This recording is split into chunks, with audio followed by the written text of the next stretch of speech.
A'udzu billahi minasyaitonir rajim. Bismillahirrahmanirrahim. Assalamualaikum warahmatullahi wabarakatuh.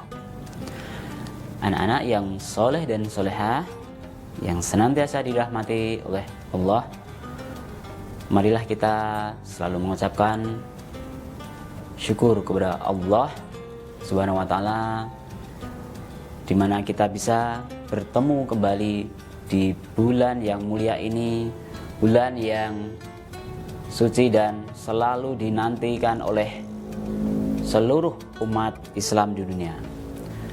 Tak lupa sholawat beserta salam, marilah senantiasa kita selalu junjungan kepada Nabi Agung Muhammad Sallallahu Alaihi Wasallam beserta para keluarga, sahabat, dan umatnya hingga akhir zaman.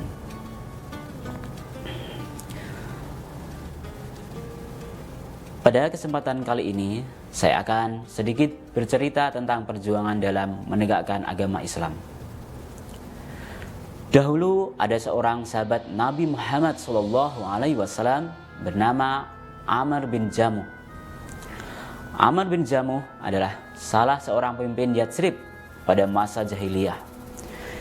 Ia adalah ipar dari Abdul bin Amr bin Haram. Ia juga dikenal sebagai kepala suku Bani Salamah yang dihormati karena pemurah dan memiliki peri kemanusiaan yang tinggi, serta gemar menolong orang-orang yang membutuhkan. Telah menjadi kebiasaan para bangsawan jahiliyah untuk menempatkan patung di rumah mereka masing-masing. Dengan demikian, mereka bisa mengambil berkah dan memuja patung tersebut setiap saat. Selain itu, untuk memudahkan mereka meletakkan sesajen sembari mengadukan keluhan-keluhan mereka pada waktu yang diperlukan. Patung di rumah Amr bin Jamuh bernama Manat. Patung itu terbuat dari kayu, indah dan mahal harganya. Untuk perawatannya saja, Amr bin Jamuh terkadang harus mengeluarkan biaya yang tidak sedikit.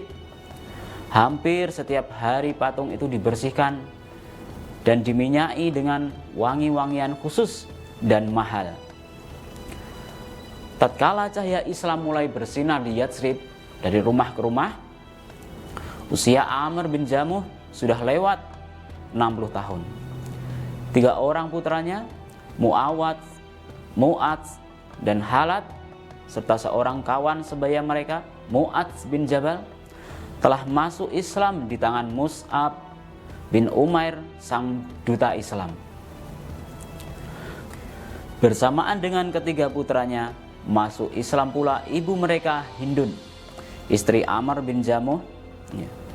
Amr tidak mengetahui kalau mereka telah masuk Islam. Saat itu, para bangsawan dan pemuka suku Yatsrib, atau sekarang disebut Madinah, telah banyak yang masuk Islam.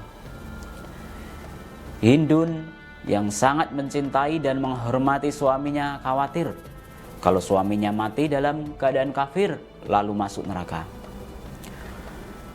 Sebaliknya, Amr sangat mencemaskan keluarganya yang akan meninggalkan agama nenek moyang mereka.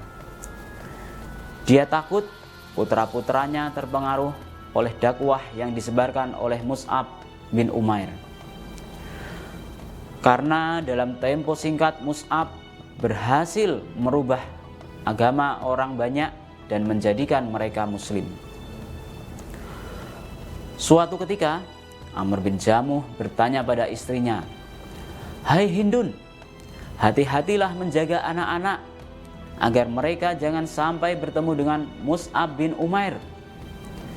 "Ya," jawab istrinya. "Tapi apakah kau pernah mendengar putra kita bercerita mengenai pemuda itu?" "Celaka, apakah Mu'adz telah masuk agama orang itu?" tanya Amr gusar. "Tidak, bukan begitu.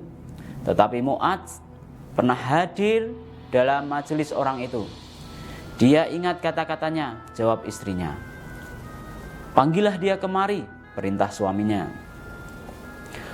Ketika Mu'adz hadir di hadapan ayahnya, Amr berkata, Coba baca kata-kata yang pernah diucapkan orang itu. Bapak ingin mendengarkannya. Mu'adz membacakan surat Al-Fatihah kepada bapaknya. Alangkah bagus dan indahnya kalimat itu. Apakah setiap ucapannya seperti itu? Tanya Amr bin Jamuh. Kemudian Mu'adz menjawab, bahkan lebih bagus dari itu. Bersediakah ayah baiat dengannya? Rakyat ayah telah banyak yang baiat dengan dia. Orang tua itu diam sebentar. Kemudian dia berkata, aku tidak akan melakukannya sebelum musyawarah lebih dahulu dengan Manat. Aku menunggu apa yang dikatakan Manat. Bagaimana Manat bisa menjawab? Bukankah itu benda mati? Tidak bisa berpikir dan tidak bisa berbicara, kata Mu'adz. Kukatakan padamu, aku tidak akan mengambil keputusan tanpa Manat, tegas Amr. Putra-putranya mengetahui benar kapan ayah mereka menyembah berhala itu. Mereka juga tahu kalau hati ayah mereka mulai goyah. Oleh sebab itu, mereka mencari jalan bagaimana cara menghilangkan patung tersebut dari hati Amr bin Jamuh. Salah satu jalannya adalah menyingkirkan berhala tersebut dari rumah mereka dan membuangnya jauh-jauh. Pada suatu malam, putra-putra Amr bersama Mu'adz bin Jabal menyusup ke dalam rumah, lalu mengambil berhala tersebut dan membuangnya ke dalam lubang kotoran manusia. Tidak seorang pun yang mengetahui dan melihat perbuatan mereka. Pagi harinya, Amr tidak melihat Manat di tempatnya. Ia bergegas mencari berhala tersebut dan akhirnya menemukan di tempat pembuangan kotoran. Bukan main marahnya Amr bin Jamuh melihat kondisi sesembahannya itu. Setelah membersihkan sang berhala dan memberinya wewangian, ia kembali meletakkannya di tempat semula. Malam berikutnya, Mu'adz bin Jabal dan putra-putra Amr memperlakukan berhala itu seperti sebelumnya. Demikian juga pada malam-malam berikutnya. Akhirnya habislah kesabaran Amr. Diambilnya pedang, kemudian digantungkan di leher Manat. Seraya berkata, hai Manat, jika kamu memang hebat, tentu bisa menjaga dirimu dari aniaya orang lain. Keesokan harinya, Amr bin Jamuh tidak menemukan berhalanya kembali. Ketika ia cari, benda tersebut ditemukannya di tempat pembuangan hajat, terikat bersama bangkai seekor anjing. Di saat ia keheranan, marah dan kecewa, muncullah beberapa pemuka Madinah yang telah masuk Islam. Sambil menunjuk berhala yang terikat dengan bangkai anjing itu, mereka berusaha mengetuk hati Amr bin Jamuh agar menggapai hidayah Allah. Akhirnya ia sadar bahwa Manat tak dapat berbuat apa-apa.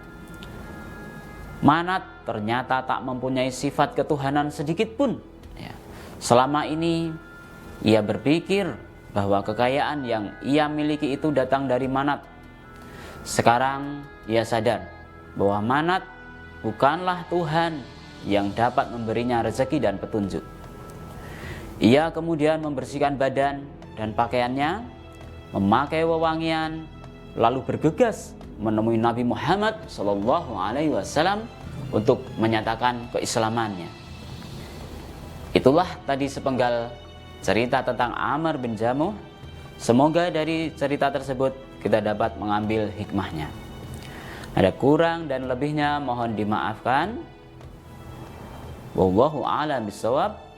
Billahi taufik wal hidayah. Wassalamualaikum warahmatullahi wabarakatuh.